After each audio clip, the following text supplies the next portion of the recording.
The possibility of government shutdowns has become the new norm for the United States, but typically when you think of a US government shutdown, you only think about the United States. However, there's a way bigger impact beyond our borders, more specifically for the country of Ukraine and Taiwan, but really, Ukraine is a little worried that if this government shutdown happens this year, Ukraine will be losing a massive portion of their funding coming from the United States to support their war in Ukraine. In fact, Zelensky is taking this so serious, he is in the United States and willing to talk to opposition, people who do not support the war in Ukraine, people who don't find justification in giving more money to Ukraine. Zelensky is willing to talk to them. Now, as far as the tone from Taiwan, they already know they're going to be protected because China is an immediate threat to the United States in attacking Taiwan. So you don't really see too much pressure from Taiwan or any worry from Taiwan.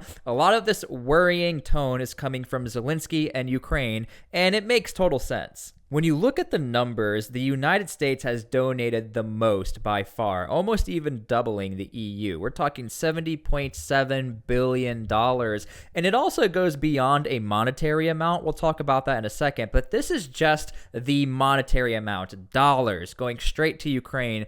And this is a massive boost and help for the Ukrainians defending their country against Russia. So it makes total sense that Zelensky is willing to take some time away from his country and away from the frontline troops to go over into the United States and hopefully try to lobby or at least talk to Congress in hopes that they are willing to still extend a helping hand and to still help donate to Ukraine. But again, it goes beyond the monetary amount. I mean, check this out.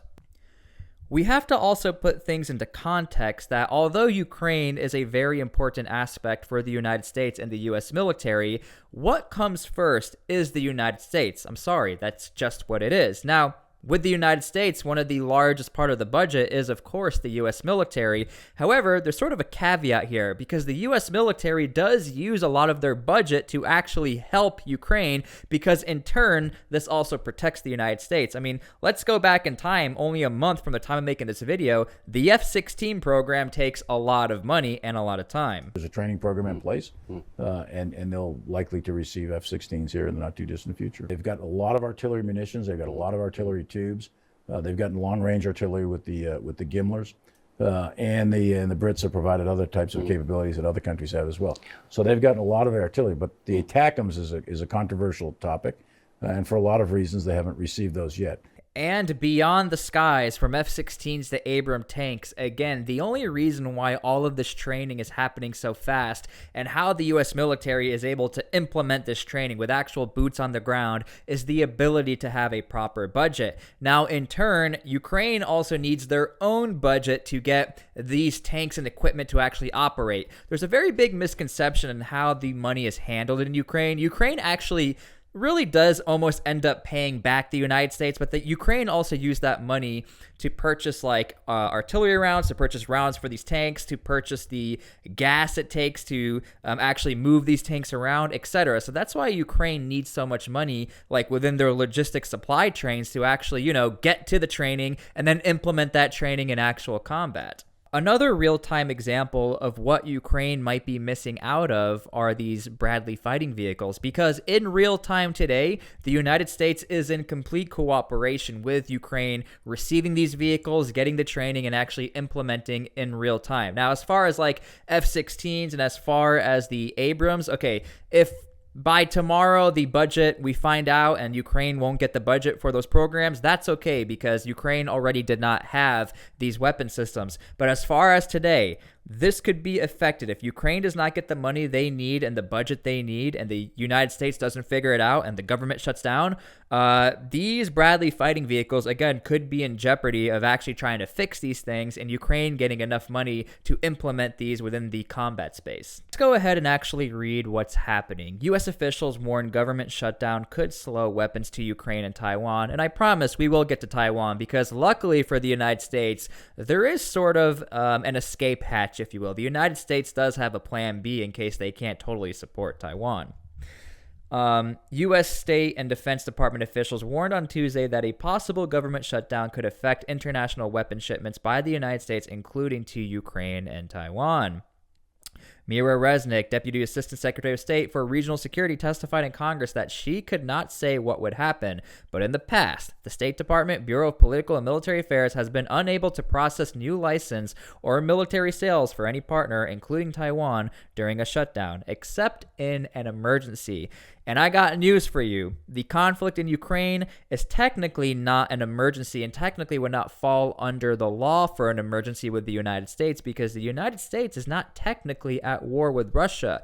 For the United States, this is more of a way to get at the Russians without direct contact or direct combat. But nonetheless, this is not an emergency for the United States. Don't get this twisted. As much as the media covers this, as much as every single YouTuber talks about this, in all honesty and under the law, it's not an emergency. That's why Zelensky is there right now in the United States lobbying to the government, please, don't forget about us. Remember, we're still fighting this conflict pretty much on your behalf, United States. The Republican-controlled House and Democratic-led Senate have until October 1st to avoid a partial shutdown by enacting appropriations bill that President Joe Biden can sign into law, or passing a short-term spending measure to give lawmakers more time for debate. And this seems to be the general consensus as to what might happen, or most likely will happen, will be the short-term bill to at least maybe test the waters and figure out what the United States could come together on. Because again, government shutdowns are a massive dividing line in the United States, especially nowadays.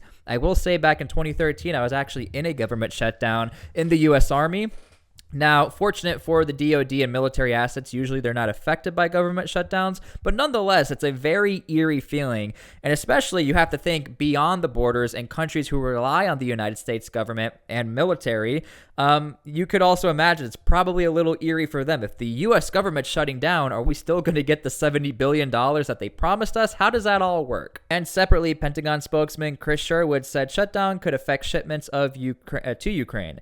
Delivery of defense articles, services, and training could be impacted by furloughs of personnel and DoD suspension. Because again, the DoD actually is like hands-on working with the Ukrainians. This is beyond actually giving money directly to Ukraine. This is more in the context of having the money to train Ukraine, especially this F-16 program is very expensive. This Abrams program is very expensive. We have to ship them over to Ukraine somehow or over to a training site. And even in the United States, everything takes money. It's not free. Here's another article actually talking about how Ukraine funding is tied to a shutdown threat. The Ukraine money is now stuck in limbo as part of a complicated fight over spending that is pitting Republicans against one another and the House against the Senate. Congress has less than 2 weeks to avoid a shutdown at the end of the month, and McConnell wants to pass Ukraine aid on the same timeline, but there's little urgency among Republicans. Again, I know that the media loves to talk about this. I know that like every YouTuber, they paint this picture that the U.S. is like so in tune with Ukraine, but this is not necessarily the truth. Don't get it twisted. I do think we should be supporting Ukraine, totally on Ukraine's side.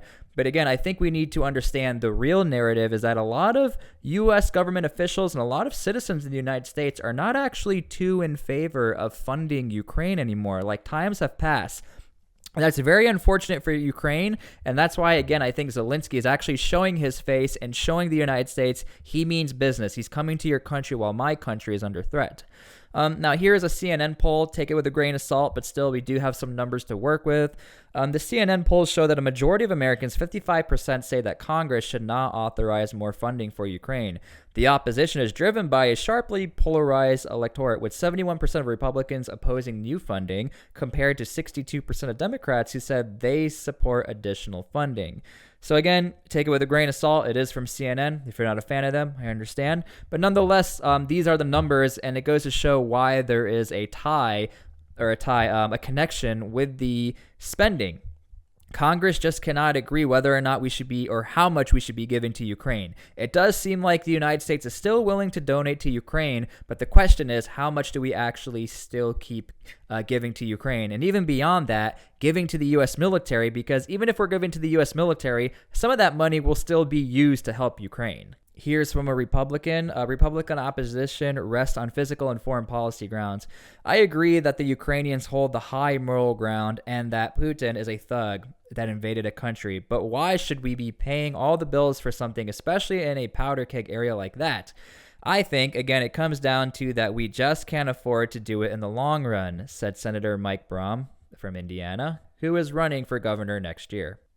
Now, if you want to talk about the worst timing ever for all of this to go down, especially for Taiwan, China flies 103 military planes towards Taiwan in a new high in activity the island calls harassment. And if you think China happens to be doing this at the exact same time where the US government is totally divided right now, you're completely wrong. China always has very calculated movements and maneuvers. They know everything about the United States. They're well in tune with US culture, and that's why they are doing this.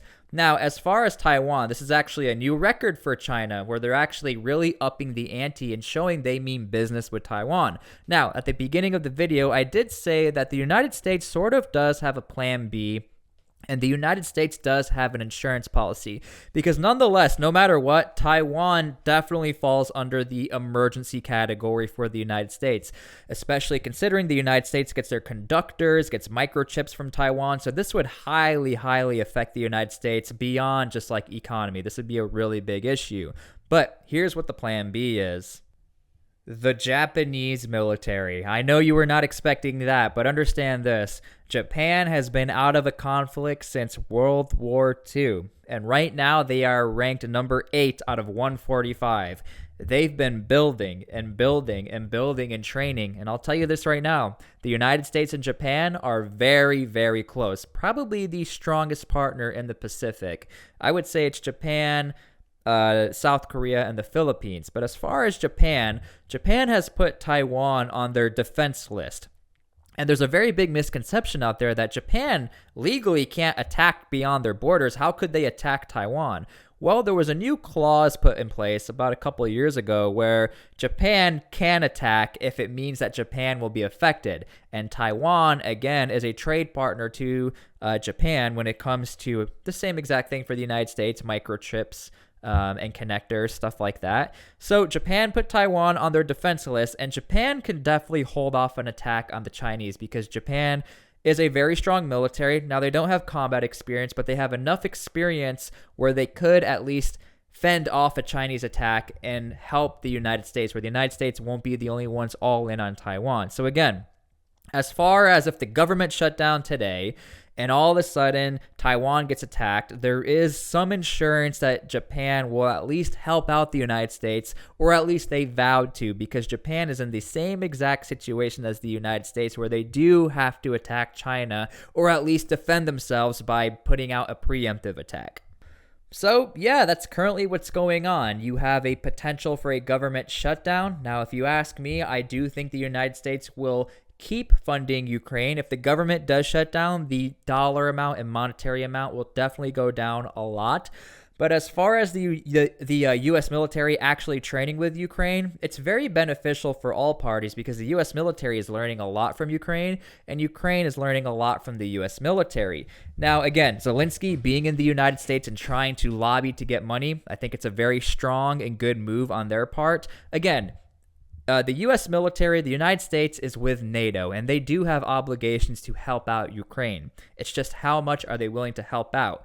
Another really big issue, and this is the underlying issue, that there could be a lot of terminations in supplying equipment upon immediate action if the government shuts down. And I think this is what Zelensky is really worried about, not so much the money, but if the government, again, shuts down today, artillery rounds coming in or other new pieces of equipment, all of that stops until the government figures it out. And that, we don't know how long that could be. That could be a day, that could be 2 weeks, that could be a month, but it doesn't matter because Zelensky needs a constant supply chain in helping out his country, because right now he has momentum going in his favor. Ukraine seems to be doing okay in this counteroffensive, and the last thing he needs is a government shutdown when everything is going in favor for Ukraine.